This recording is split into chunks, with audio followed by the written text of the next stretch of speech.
Oh, mais revenons à mon texte. Là, mes deux visiteurs du soir, je réfléchissais.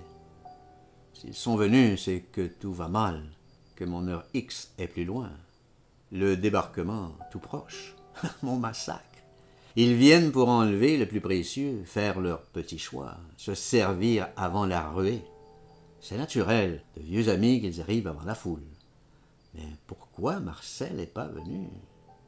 Il aurait pu prendre beaucoup de choses avec son gazo. Il a un gazo depuis 6 mois. Il a un Ausweis, Marcel? Je pose la question. Oui, elle soupire. Je peux excuser qu'il ne soit pas venu. Il traîne la jambe. Il a le bras raide, c'est mutilation de 14. Il a eu peur d'être remarqué, de rencontrer quelqu'un. Ma maison est surveillée. Sa femme, son fils, c'est moins grave. Mais après tout, j'allais loin. Peut-être qu'il venait tout simplement pour me dire bonjour, ou peut-être qu'un petit service. Le petit service, comme médecin, on se méfie toujours, c'est souvent un avortement. Là, toute gênée, dandinante, le nez par terre. Surtout les femmes des amis. C'est pas que j'ai été leur médecin, je les soignais pas. Et ils connaissaient d'autres médecins, des chirurgiens. Mais peut-être absents juste, aux armées, quelque part. J'attendais la phrase fatidique. « Vous pouvez pas me faire quelque chose ?» Non, elle disait rien. Ah, c'était peut-être encore de moi une supposition. Et puis enfin, avec son fils. Et puis elle avait plus l'âge, sûrement. Elle était plus réglée. Qu'ils foutent le camp, alors flûte. Avortement, pas avortement. Ils veulent me dévaliser. Ça s'entrecroisait. Peut-être que c'est de la grandeur d'âme. Ils me voient en danger. Une proposition de me cacher chez eux. Peut-être de me planquer mes affaires. 3, 4 objets auxquels je tiens. Ça c'eût été dans le sauve-qui-peut une précieuse mesure. Je réfléchis.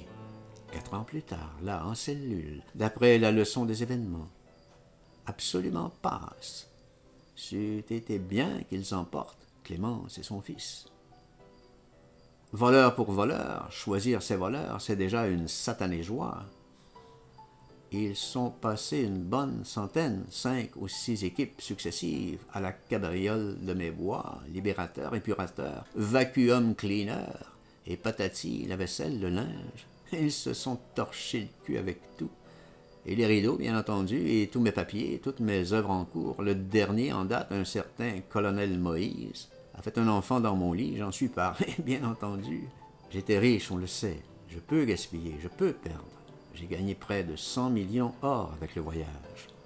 Les comptes de Noël en font foi. Le colonel Moïse en fera certainement pas autant avec ses mémoires.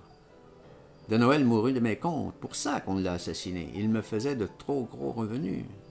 Ah, Elsa Triolet aussi, ma traductrice, à Pristi d'Aragon aussi, mon traducteur. Et je me vante pas de la propagande, pactole sur pactole. Pas un troufignon d'épicier qui n'ait pas gagné plus d'argent que moi pendant ces 5 années maudites. Je disais un jour à Julot, pas un qui ne soit 10 fois plus riche, pas un seul cutéreux 20 fois. Va dire ça à la Marseillaise. Je suis pas épicier, pas gouriot, ni rat de comptoir, ni taupe des champs. Alors juste cochon à saigner, dépecer, retire. Tout le monde est heureux, c'est le beau jour. J'ai eu une veine d'y échapper, même à coup d'avatar ignoble. Enfin, chacun pense ce qu'il veut. Tout de même, malgré ces 100 millions or qui font 1 milliard à l'heure actuelle, au plus bas mot, ça me serait tout de même une providence que cette féerie tire à 100 000. Enfin, 100 000 pour départ. Par la suite, 5, 6 fois ce nombre. Je suis très gourmand, je l'avoue. Vous, il vous faut de la rigolade, manger, boire et rire et baiser. C'est la loi du monde. Je vous reproche rien. J'ai des goûts un petit peu plus simples, mais pour le rire, on peut s'entendre. Je suis seul, je ris tout seul. Je voudrais vous faire profiter. Pas que je vous aime, pas d'illusion. Vous m'avez fait beaucoup trop de mal. Nous sommes en malentendu de mort.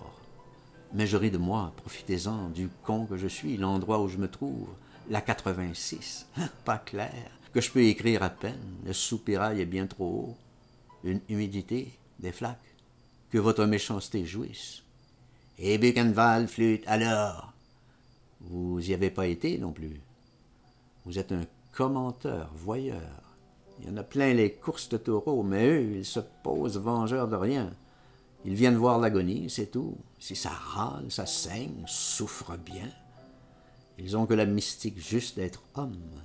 Le cul sur la chaise de l'église, jouir du crucifix, trémousser du cul au gradin, à la boucherie vive. Sûr, vous auriez autrement ri de bien meilleur cœur s'il m'avait traîné place Clichy, roué sous vos regards, fait périr en 3, 4, 5 heures, dépioté à la tenaille brûlante, arrosé bouillant, qu'on aurait entendu mes cris des hauts d'Angien au but de Chaumont. Ça, c'était de l'intensité. Ça faisait au moins 500 000 femmes qui prenaient leurs pieds ce moment-là comme jadis en 20 ans d'hymen, sans compter les frigides totales qui venaient au fade, trémulaient du cul, fontaine.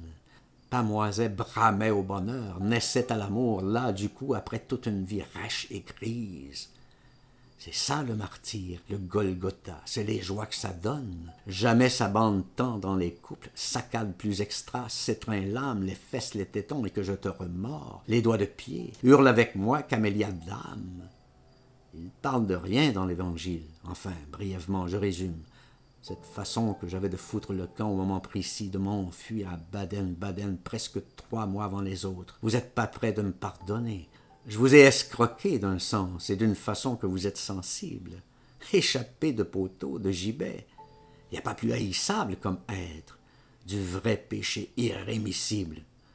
Vous avez les droits du plus fort. Je peux vous offrir de la pellagre, j'en suis atteint, la tête aux pieds. C'est pas si grave. Mais je vous prie, regardez voir, j'en suis couvert, pourri, saignant, à vif les coudes, les genoux, la nuque et le derrière. Un singe, les paupières, la cornée aussi. J'y vois goutte. Il n'y a pas que le vitrail. Assis sur le tabouret, là, toute la journée, je vous assure que je souffre. Dehors, au froid, c'est encore pire. C'est pas pire qu'Auschwitz. C'est peu de choses à côté de Dora. Vous y fûtes jamais à Dora. J'ai jamais voulu que personne y aille, même pas vous. Enfin, je galège. La réalité, c'est la nuit. Après 2, 3 heures, je vois plus rien. Je vois gris d'abord, puis rouge, puis noir fini. Et ça serait vraiment dommage que cette féerie, dont tant j'espère, me reste en brouillon. Que je la perde en route comme casse-pipe. Qu'on me la déchiquette comme Krogold. C'est énorme. C'est la catastrophe. Tout ce que j'ai déjà perdu. Qu'a fini dans des gogues et d'autres, des chefs-d'œuvre qu'auraient ému fille de juge d'instruction, fils, femme de dénonciateur, mère de tortionnaire juré, 3000 journalistes judiciaires, 100 petits chiens de commissariat. Le père coupe toujours, le généralissime en chef des 2, 3 prochaines. Le rire des armes, paraît-il. Ils riront pas. Je serai plus traître, ça sera fini, je serai plus rien. Déjà, je suis presque plus rien. On m'a supprimé ma médecine, on m'a supprimé ma pension, 75%. On m'a supprimé ma médaille. Ils n'ont pas touché mon diplôme. On m'a supprimé mon voyage. On m'a supprimé mes papiers. On m'a supprimé l'appétit. J'ai pas faim du tout. On m'a supprimé le sommeil. C'est un infini de suppression.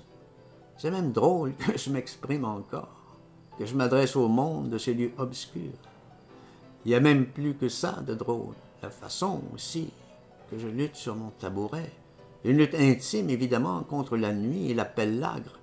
Mon névrome au bras, ça m'aide à lutter. Quand j'y vois vraiment plus du tout, les infirmiers arrivent, m'emportent.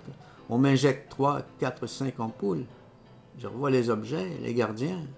C'est les vitamines, l'air. Alors, on me remballe en cellule.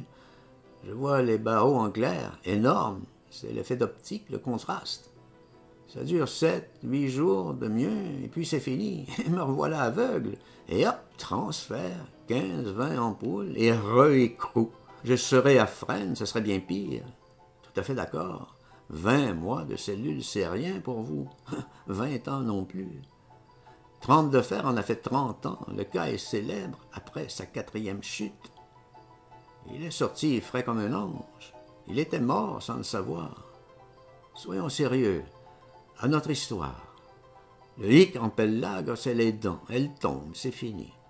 Je parle en coquet, mais on peut très bien vivre sans dents. Surtout, ça fait des 1000 et 1000 ans que les prisonniers perdent leurs dents, alors pensez si c'est prévu. Jamais rien de dur à bouffer, rien que du liquide, des soupes légères.